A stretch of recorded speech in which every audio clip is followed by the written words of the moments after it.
how can you advocate violence in an area where 3 men have disappeared who were doing nothing but trying to show our people how to register to vote? This is the violence is already there. We are going there to put down the violence. Since the government isn't able to stop the violence that's being committed against Negroes, we feel that it is necessary to put a halt to this violence ourselves. And Lyndon B. Johnson just stated this week that this government would go to war to protect the peace that this government wants.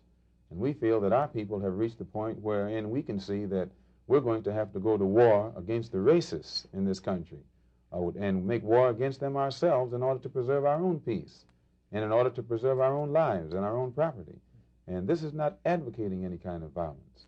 This is being prepared to retaliate against those who are violent with us. And we think that this is the only language that the Ku Klux Klan and the White Citizens Council and the George Lincoln Rockwells and these other racists and extremists understand.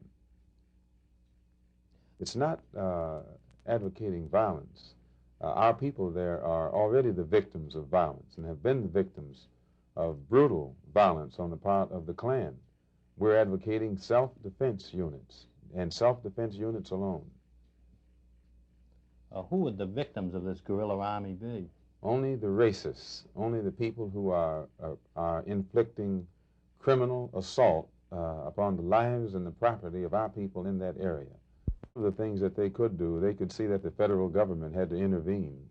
Since Jim Foreman and others there have not been able to get government intervention with peaceful methods, we feel that we can send in enough brothers into that area to carry on a campaign of terror against the Ku Klux Klan to the point where the government would have to intervene itself and occupy the state of Mississippi